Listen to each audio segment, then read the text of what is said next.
العلم on line academy Bareilly شریف میں آپ کا خیر مقدم ہے۔ مدرسے میں پڑھنے کا جنہیں موقع نہیں مل سکا ان کے لیے ایک عظیم خوشخبری۔ اس اکیڈمی میں آن لائن دینی تعلیم، عالم عالمہ کورس بحسن و خوبی کرایا جاتا ہے۔ طلباء اساتذہ سے اور طالبات معلمات سے اپنے گھر والوں کی نگاہوں کے سامنے رہ کر روزانہ بعد عشاء تقریباً 1 گھنٹہ کلاس لے کر عالم عالمہ کورس کر سکتے ہیں۔ اس کے داخلے 15 رمضان المبارک سے شروع ہو جاتے ہیں۔ تفصیل جاننے کے لیے رابطہ کریں 9897273870 پر۔ بسم اللہ الرحمن الرحیم۔ وقیل هذا امر بالجماعت عبر بالرکوع عن الصلاة اي صلوا مع المصلین بالجماعة واختارہ البیضاوی۔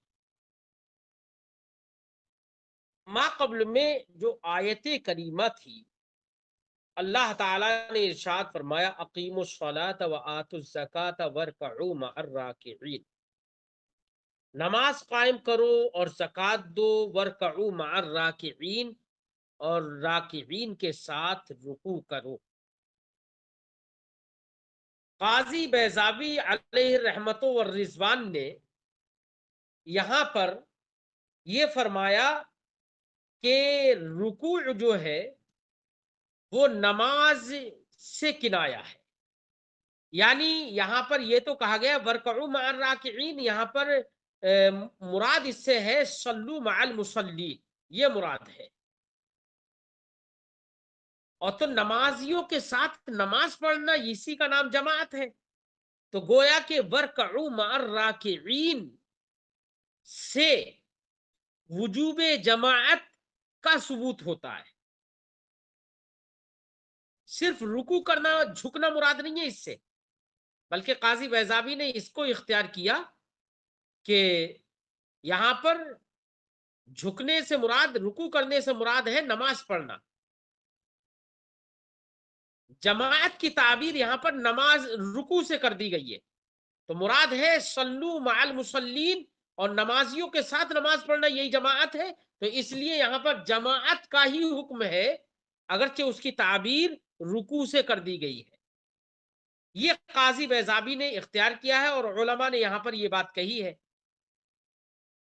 اسی کو صاحب کتاب نے فرمایا لہذا اس سے وجوب جماعت کا ثبوت ہوگا، اسی آیت کریمہ سے،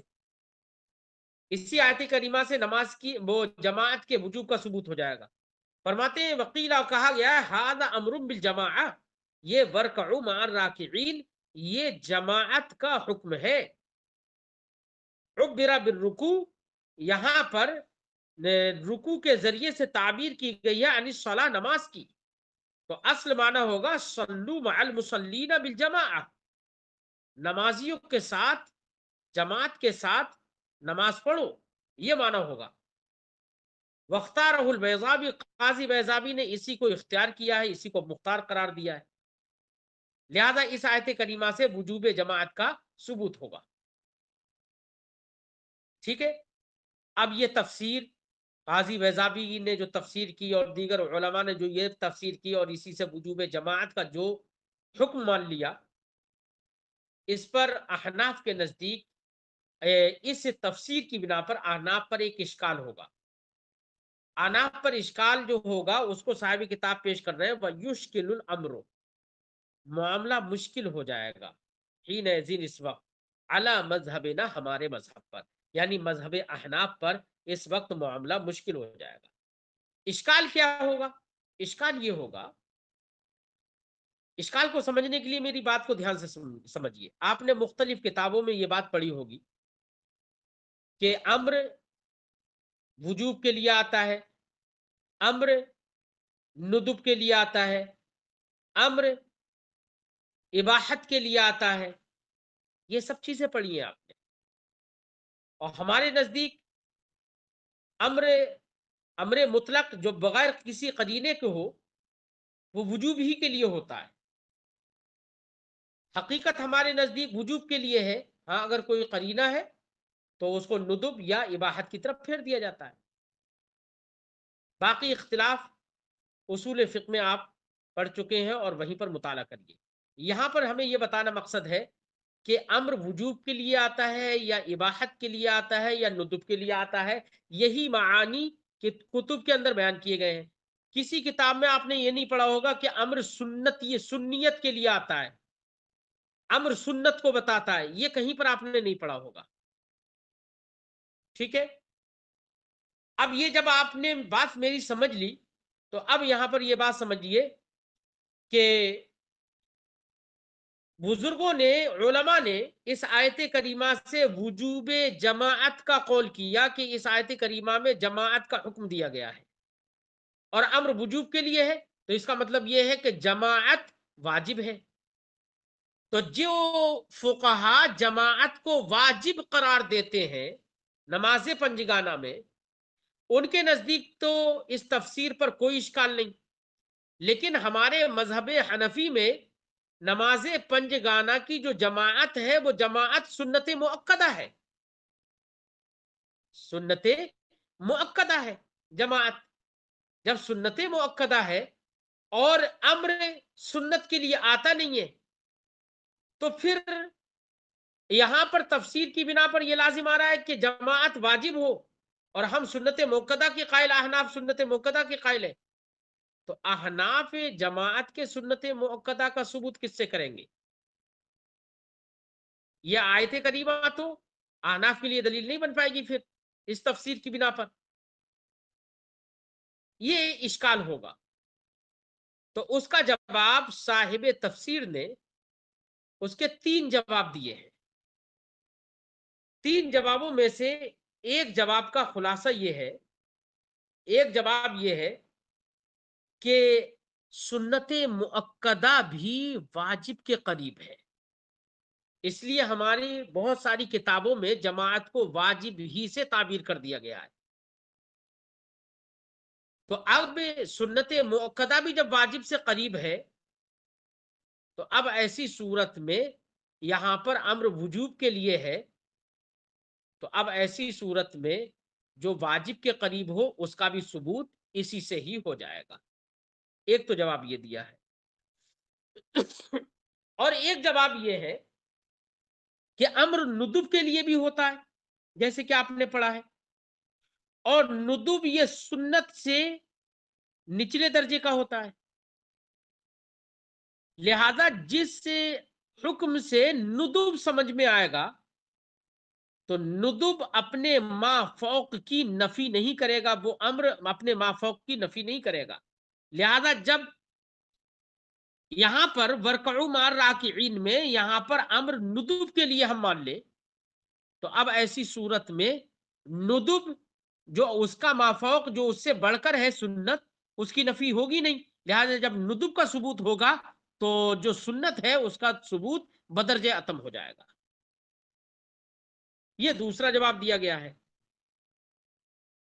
ایک تیسرا بھی جواب دیا گیا ہے، لیکن تیسرا جواب سننے کے لیے اس سے پہلے تھوڑا سا ترجمہ کرتے ہیں۔ فرماتے وہ یشکل الامر، معاملہ مشکل ہو جائے گا، حین ذن اس وقت، یعنی جبکہ امر کو وجوب کے لیے مان لیا اور وجوب جماعت کا ثبوت اس سے مان لیا تو معاملہ مشکل ہو جائے گا اس وقت علی مذہبنا، ہمارے مذہب پر۔ کیوں؟ لأن الجماعت عندنا سنت مؤکدہ، کیونکہ جماعت ہمارے نزدیک سنت مؤکدہ ہے، لیست بواجبۃ، واجب نہیں ہے، ولا مندوبہ، نہ ہی مندوب ہے، ولا مباح، نہ ہی مباح ہے، اور امر تو انہی معنی کے لیے آتا ہے۔ پھر ہمارے نزدیک سنت مؤکدہ کا ثبوت کیسے ہوگا؟ تو اس کا جواب دیتے ہیں صاحب کتاب، الا، مگر، ان یقال، یہ کہا جائے جواب میں، کیا؟ انہا قریبۃ من الواجب، کہ سنت مؤکدہ یہ واجب کے قریب ہے، اور جب واجب کے قریب ہے تو جب واجب کا ثبوت اس سے ہوگا تو سنت مؤکدہ بھی واجب کے قریب ہے، بلکہ واجب ہی کے معنی میں ہے۔ اتنی تاکید ہے جیسے کہ فقہ کی کتابوں میں اس بات کی صراحت کر دی گئی ہے، اور واجب سے اس کو تعبیر بھی کیا گیا ہے۔ لہذا جب واجب کا ثبوت اس سے ہوگا تو واجب کے جو قریب ہے اس کا بھی ثبوت اسی سے ہو جائے گا۔ فرماتے ہیں الا یقال، مگر یہ کہا جائے انہا قریبۃ من الواجب، کہ یہ واجب سے قریب ہے، کما صرح به فی الفقہ، جیسے کہ اس کی صراحت فقہ میں کر دی گئی ہے۔ اور یقال، یا دوسرا جواب، یا یہ کہا جائے کہ الندب لا يدل على نفی ما فوقہ، کہ امر ندب کے لیے مان لیا جائے تو جب ندب کے لیے مانا جائے گا تو ندب سے بڑھ کر ہے سنت،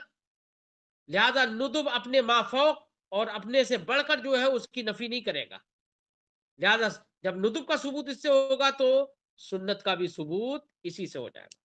فرماتے ہیں اور یقال، یا یہ کہا جائے کہ الندب لا يدل، ندب دلالت نہیں کرتا علی نفی ما فوقہ، اس کی نفی پر جو اس سے بڑھ کر ہو، فیجعل السنہ فردا من افرادی، لہذا سنت کو بھی ندب کے افراد میں سے ایک فرد قرار دے دیا جائے گا۔ او یقال، یا تیسرا جواب یہ دیا جائے گا کیا، ان الآیت و ان دلت علی علی فرضیت الجماعہ لکنہا قدرۃ بالغیر لتوقفها علی الامام۔ فرماتے ہیں کہ تیسرا جواب یہ ہے کہ آیت کریمہ تو دلالت کرتی ہے جماعت کی فرضیت پر، کس پر؟ جماعت کی فرضیت پر، کہ وَارْكَعُوا مَعَ الرَّاكِعِينَ،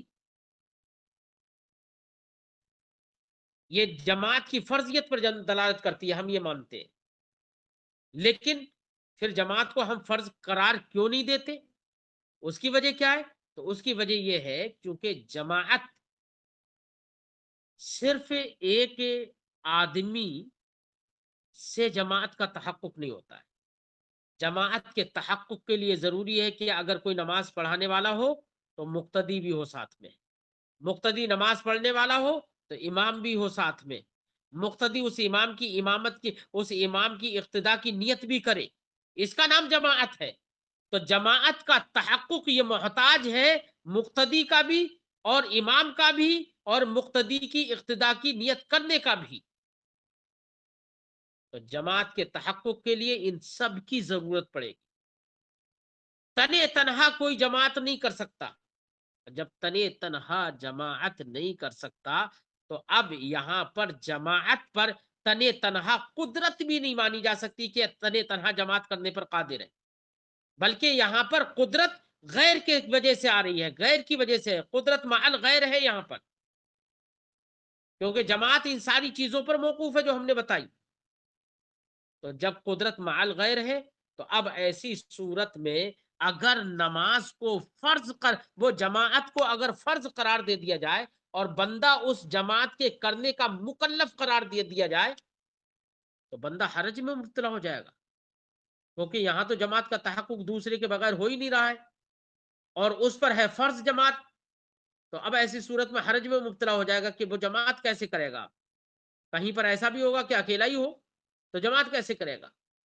تو اس لیے ظاہر کتاب تو دلالت کرتی ہے فرضیت جماعت پر، لیکن ظاہر کتاب کو یہاں پر ترک کر دیا جائے گا یہاں پر، ٹھیک ہے؟ تو ظاہر کتاب کو یہاں پر ترک کر دیا گیا، اور جب ترک کر دیا گیا تو ہم نے کہا کہ جب فرضیت نہیں رہی تو ہم نے سنت کا قول کیا۔ بات سمجھ میں آ گئی؟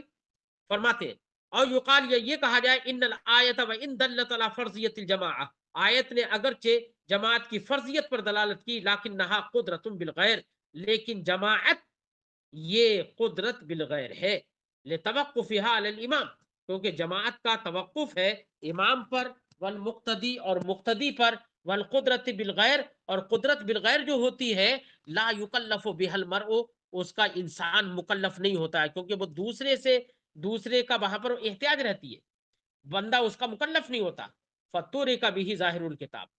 تو اس وجہ سے اس حرج کی وجہ سے ظاہر کتاب کو ترک کر دیا گیا، اور فرضیت جماعت جو ظاہر کتاب سے سمجھ میں آ رہی تھی اس فرضیت جماعت کا قول نہیں کیا۔ جب فرضیت کا قول نہیں کیا تو اب پھر آپ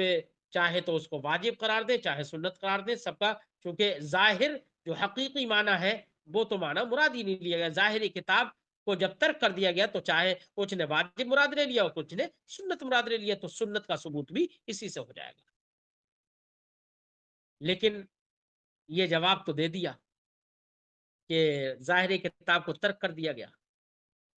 لیکن اس بات کو لے کر ایک اعتراض ہو جائے گا، کیا جمعے کی نماز میں تو جماعت فرض ہے،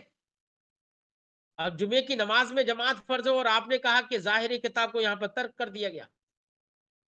کیوں؟ اس لیے کہ یہاں پر توقف مع الغیر ہے، توقف علی الغیر ہے، قدرت مع الغیر ہے، یہاں پر قدرت مع الغیر جہاں پر ہوتی ہے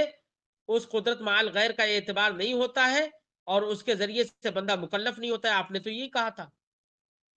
حالانکہ نماز جمعہ میں جماعت فرض ہے، اور وہاں پر بھی جماعت کا توقف غیر پر وہاں پر بھی ہے، تو وہاں پر بھی قدرت مع الغیر ہے، اور جب قدرت بالغیر ہے تو اب ایسی صورت میں اس کا اعتبار وہاں پر بھی نہیں ہونا چاہیے، بندہ اس کا بھی مکلف نہیں ہونا چاہیے، تو پھر وہاں پر جماعت فرض کیوں ہے؟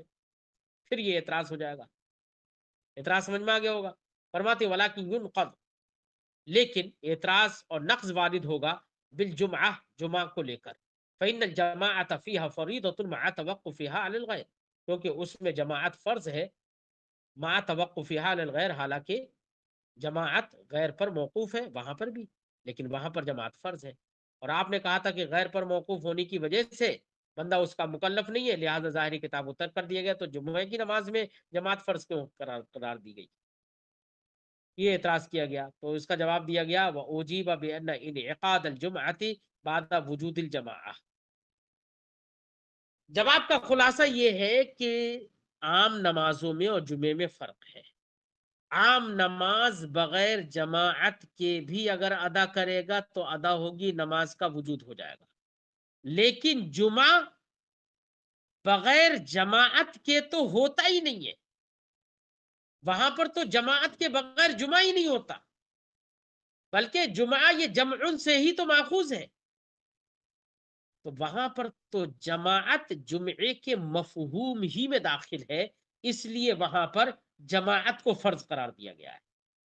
فرماتے ہیں وہ اجیبا، جواب دیا گیا بے انعقاد الجمعہ، کہ جمعے کا انعقاد بعد وجود الجماعہ، وجود جماعت کے بعد ہی ہوتا ہے، اس لیے وہاں پر جماعت کو فرض قرار دیا گیا۔ وحینئذ لا قدرت بالغیر،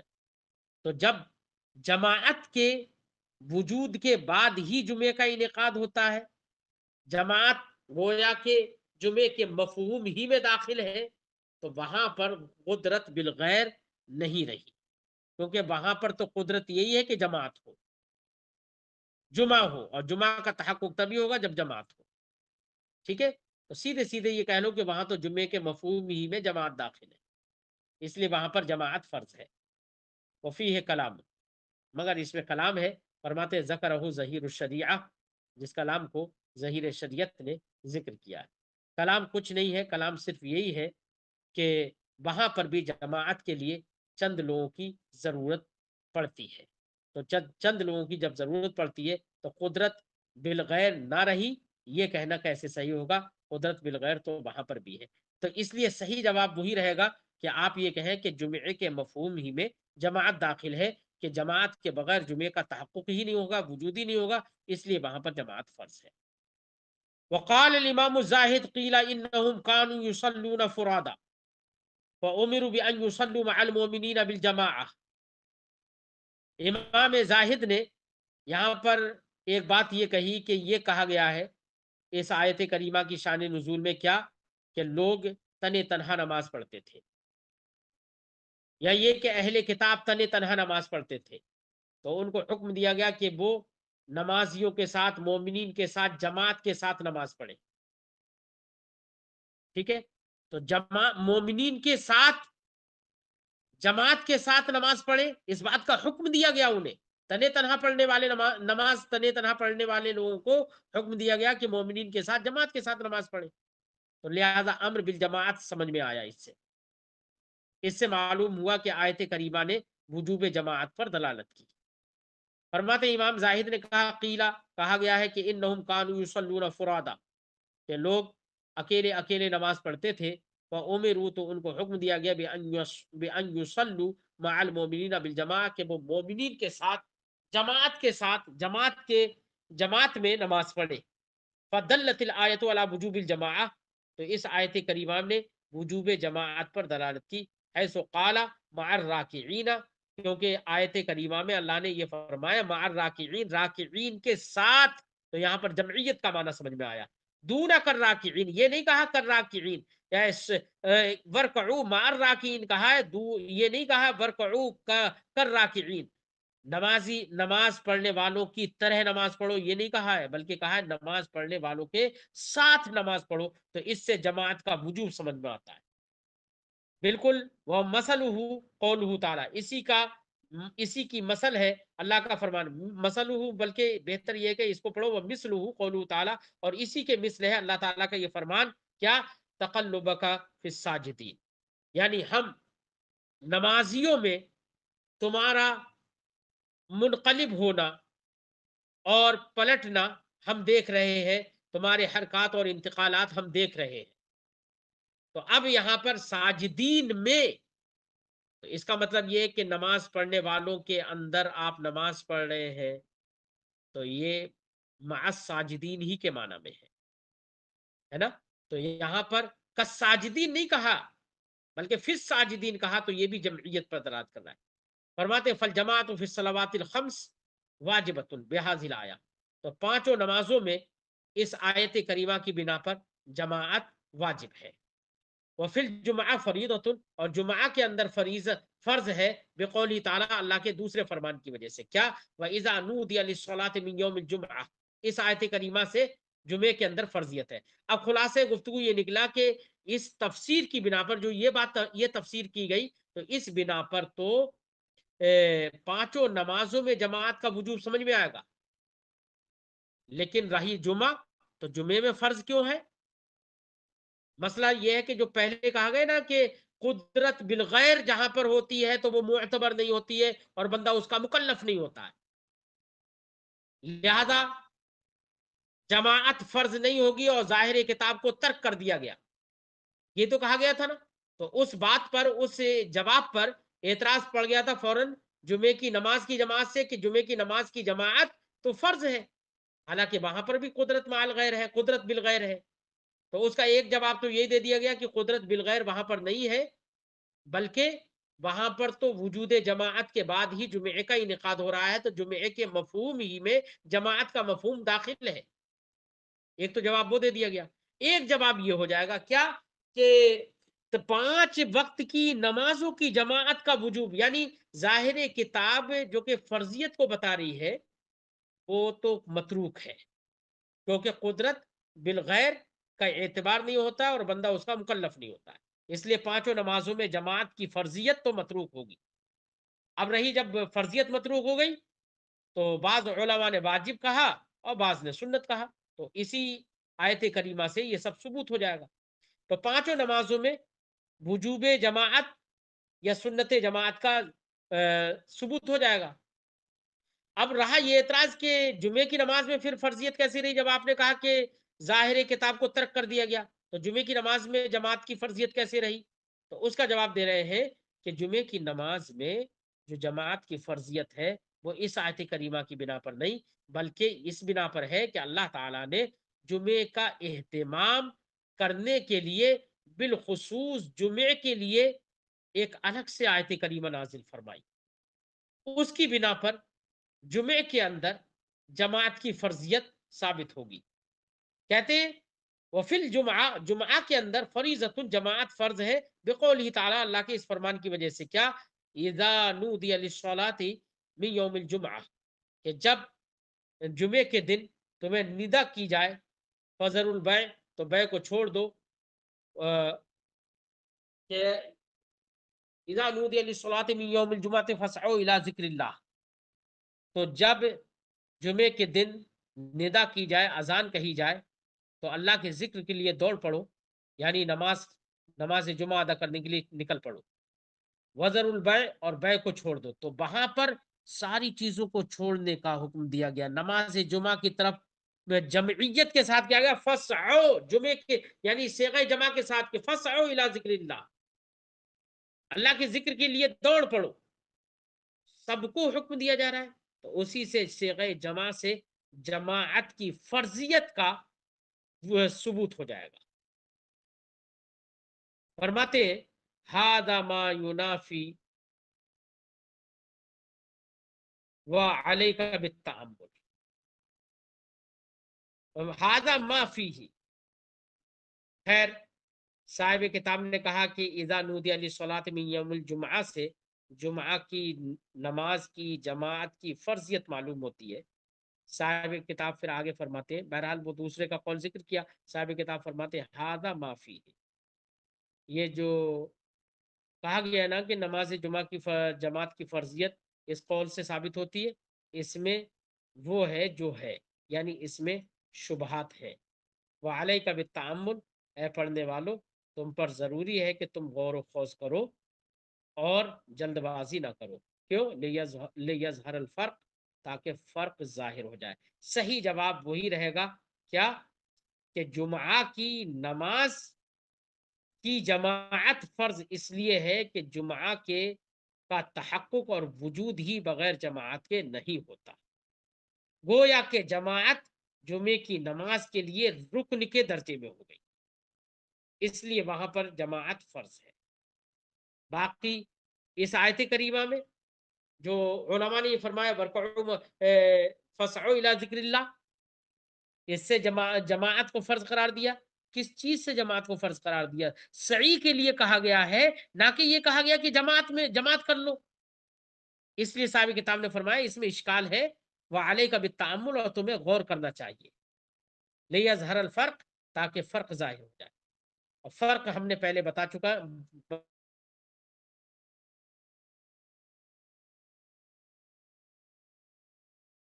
مفہوم میں جماعت کا مفہوم نہیں ہے، اس کے برخلاف جمعہ کے مفہوم میں جماعت کا مفہوم ہے، یہ فرق ہے۔ وقیل معنی وَارْكَعُوا مَعَ الرَّاكِعِينَ وَارْقَعْدُوا مَعَهُمْ وَاخْضَعُوا، اور ایک قول یہ بھی کہا گیا ہے کہ وَارْكَعُوا مَعَ الرَّاكِعِينَ کا معنی یہ ہے انقادوا معہم کے معہم کے مومنین کے ساتھ تم جھک جاؤ، وَاخْضَعُوا، اور جھک جاؤ۔ انقادوا اور وَاخْضَعُوا دونوں کا معنی یہی ہے کہ جھک جاؤ۔ انقادہ ینقاد انقیاد باب انفعال سے، اس کا معنی بھی جھکنا، اور خضع یخضع کا معنی بھی جھکنا ہی ہوتا ہے۔ تو اس کا معنی یہ ہوا وَارْكَعُوا مَعَ الرَّاكِعِينَ، یعنی الرکوع کا معنی کیا ہوتا ہے؟ انقیاد ہے، جھکنا۔ تو وَارْكَعُوا مَعَ الرَّاكِعِينَ، رکوع جھکنے والوں کے ساتھ تم جھک جاؤ، یعنی صرف اس سے جماعت مراد نہیں ہے، بلکہ مطلقاً جھکنا مراد ہے، یعنی اپنا سر تسلیم خم کر لو ان کے ساتھ میں، اور ویسے ہی تم اللہ کے لیے اپنا سر تسلیم خم کر لو جیسے کہ سر خم کرنے والے خم کر رہے ہیں، یہ مراد ہے اس سے۔ سرہ بہی صاحب الکشاف والقاضی، اس کی صراحت صاحب کشاف اور قاضی بیضاوی علیہ رحمۃ و رضوان نے کیے۔ ثم انہ تمسک القاضی بہذه الآیہ، پھر یہ قاضی علیہ رحمۃ و رضوان نے اس آیت کریمہ سے تمسک کیا اور استدلال کیا، علی اس بات پر ان الکفار یخاطبون بالعبادات، کہ کفار عبادات کے مخاطب ہے، عبادات کے مخاطب ہونے کا مطلب اے بے ادائیہا، عبادات کے ادا کے مخاطب ہے، کما ہوا مذہب الشافعی، جیسے کہ امام شافعی کا مذہب ہے۔ آنے والا جو یہ مسئلہ ہے صاحب کتاب یہ ذکر کر رہے ہیں کہ دیکھو آیت کریمہ میں فرمایا گیا کہ کیا فرمایا گیا؟ اقیموا الصلاۃ وآتوا الزکاۃ وارکعوا مع الراکعین، نماز قائم کرو، اس کو حکم دیا جا رہا ہے تفسیر کے مطابق اہل کتاب کو، کہ تم نماز قائم کرو، نماز قائم کرو، زکوٰۃ دو، اور جھکنے والوں کے ساتھ جھکو، یعنی نماز پڑھنے والوں کے ساتھ نماز پڑھو۔ تو یہ خطاب مومنین سے نہیں ہے، یہ خطاب ہے اہل کتاب سے، یہود سے، نصارہ سے، ان لوگوں سے خطاب ہے، اور وہ سب ہے کافر۔ اور جب کافر ہے تو اس کا مطلب یہ ہوا کہ ادائے صلات کا، ادائے زکوٰۃ کا انہیں حکم دیا جا رہا ہے۔ تو اس کا مطلب یہ ہے کہ کفار، امام شافعی کا مذہب بھی یہی ہے، امام شافعی یہی کہتے ہیں کہ اس آیت کریمہ سے یہ معلوم ہوا کہ کفار وہ ادائے صلات، ادائے زکوٰۃ یعنی فروع کے مخاطب ہے، فروع کے مکلف ہے، مسائل فرعیہ کے وہ مکلف ہے۔ امام شافعی کا یہی مذہب ہے۔ لہذا آیت کریمہ سے قاضی علیہ رحمۃ و رضوان نے استدلال اس بات پر کیا کہ کفار عبادات کے مخاطب ہے، یعنی عبادات کے مخاطب ہونے کا مطلب ان کی ادا کے مخاطب ہے، کما ہوا مذہب الشافعی، جیسے کہ امام شافعی کا یہ مذہب ہے۔ اب رہی یہ بات کہ ہمارے نزدیک تو، احناف کے نزدیک تو کفار فروع شریعت کے مخاطب ہے نہیں۔ جب کفار فروع شریعت کے مخاطب نہیں ہے تو پھر ہماری طرف سے کیا جواب ہوگا؟ تو اس کے دو جواب دیے گئے ہیں۔ ایک تو جواب یہ دیا گیا کہ دنیا میں یہ کفار ایمان لانے کے مخاطب ہے، معاملات کرنے کے یہ مخاطب ہے، سزاؤں کے مخاطب ہے، اور عبادات کے یہ مخاطب ان کی ادائیگی کے لحاظ سے نہیں، بلکہ یہ ایمان بھی نہیں لائے، اس لیے یہ نماز بھی نہیں پڑھ سکے، روزہ بھی نہیں رکھ سکے، زکوٰۃ بھی نہیں دے سکے، کچھ بھی نہیں کر سکے۔ تو ترک جماعت، اگرچہ یہ مخاطب تو نہیں ہے جماعت کے، وہ نماز کے، ادائے زکوٰۃ کے اگرچہ یہ مخاطب نہیں ہے، لیکن اگر یہ ایمان لاتے تو مخاطب ہوتے اور یہ ادا کرتے، لیکن انہوں نے ترک تو پھر بھی کیا نا، ترک تو پھر بھی کیا۔ اس لیے اگرچہ یہ ادائے نماز، ادائے زکوٰۃ کے مخاطب نہیں ہے، لیکن یہ مخاطب مؤاخذہ کے حکم میں ہے کہ آخرت میں ان سے مؤاخذہ ہوگا کہ تم ایمان کیوں نہیں لائے، ایمان لاتے تو نماز بھی پڑھتے، اس لیے نماز کا بھی مؤاخذہ تو ہوگا۔ تو یہ مخاطب ہے مؤاخذہ کے حق میں، نہ کہ ادائیگی کے حق میں۔ یہ احناف نے جواب دیا، فرماتے ہیں کہ وَنَحْنُ نقول، ہم یہ کہیں گے، ان الکفار یخاطبون بالامر بالایمان، کفار امر بالایمان کے مخاطب ہے، والمعاملات اور معاملات کے مخاطب ہے، والعقوبات اور سزاؤں کے مخاطب ہے، وبالعبادات اور عبادات کے بھی مخاطب ہے، لیکن ادائیگی کے نہیں، بلکہ فرماتے فی حکم المؤاخذہ فی الاخرہ، آخرت میں مؤاخذہ کے حکم میں اس کے کیا ہے، مخاطب ہے۔ لا فی حق الادا فی الدنیا، نہ کہ دنیا میں ادائیگی کے حق میں، دنیا میں ادائیگی کے مخاطب نہیں ہے یہ۔ عمل آیا فقد اشارہ الی جواب صاحب المدارک، ایک تو جواب صاحب کتاب نے یہ دے دیا، لیکن صاحب مدارک نے اس کا ایک الگ جواب دیا ہے۔ الگ جواب کا خلاصہ یہ ہے، صاحب مدارک نے یہ کہا کہ جو ان سے یہ کہا گیا کہ اقیم الصلاۃ، نماز قائم کرو، وآتوا الزکوٰۃ، زکوٰۃ دو، تو نماز قائم کرنے کا خطاب کیا گیا، زکوٰۃ دینے کا خطاب کیا گیا، حالانکہ کفار ایمان لائے نہیں ہے، اور جب ایمان لائے نہیں ہے اور ایمان کے بغیر کوئی عمل درست ہوتا نہیں ہے، اس لیے اقیم الصلاۃ وآتوا الزکوٰۃ، اس کا یہ امر اور یہ خطاب کے صحیح ہونے کے لیے ضروری ہے کہ اس سے پہلے آمنو کو مقدر مان لیا جائے، اسلمو کو مقدر مان لیا جائے۔ لہذا صاحب مدارک نے کہا کہ یہاں پر اسلمو یا آمنو پہلے مقدر ہے، اصل عبارت یہ ہوگی اے اہل کتاب تم ایمان لاؤ، پھر نماز قائم کرو، پھر زکوٰۃ دو۔ تو آمنو یا اسلمو کو انہوں نے پہلے مقدر مانا، ورنہ تو کفار سے اقیم الصلاۃ اور آتوا الزکوٰۃ کہنا یہ صحیح نہیں ہوگا۔ لہذا اس کلام کی صحت، اس کلام کو صحیح قرار دینے کے لیے، صحیح کہنے کے، صحیح کرنے کے لیے ضروری ہے کہ یہاں پر اسلمو یا آمنو کو مقدر مانا جائے، اور کلام کو صحیح کرنے کے لیے جو عبارت مقدر مانی جاتی ہے اسی کو بیٹا مقتضاء النص کہتے ہیں۔ کیا کہتے ہیں؟ اسی کو مقتضاء النص۔ تو گویا کہ صاحب مدارک نے یہ کہا کہ یہاں پر اقتضاء النص کے طور پر آمنو مقدر ہے پہلے، کہ پہلے تم ایمان لاؤ، پھر نماز قائم کرو، پھر زکوٰۃ دو۔ یہ صاحب مدارک نے جواب دیا ہے۔ فرماتے عمل آیا رہا آیت کریمہ فقط اشارہ الی جواب ہے، تو اس کے جواب کی طرف اشارہ کیا ہے صاحب المدارک، صاحب مدارک نے، حیث قالا کہ انہوں نے کہا اے اسلمو، اسلام لاؤ پہلے، وَاعْمَلُوا عَمَلَ اہل الاسلام، اور اہل اسلام کا سا عمل کرو، یہ مراد ہے، یعنی نماز پڑھو اور زکوٰۃ دو، پہلے ایمان لے کر آؤ۔ اب اس پر ایک اعتراض ہو سکتا ہے کہ انہوں نے اقتضاء النص کے طور پر آمنو کو مقدر مانا، اور یاد رہے کہ یہاں پر نماز پڑھنے کا حکم صراحتاً دیا جا رہا ہے، اور زکوٰۃ دینے کا حکم صراحتاً دیا جا رہا ہے، اور صاحب مدارک کے قول کے مطابق ایمان کا حکم اقتضاءً ہوگا، اور جس چیز کا ثبوت اقتضاءً ہوتا ہے وہ تبعاً مانی جاتی ہے، وہ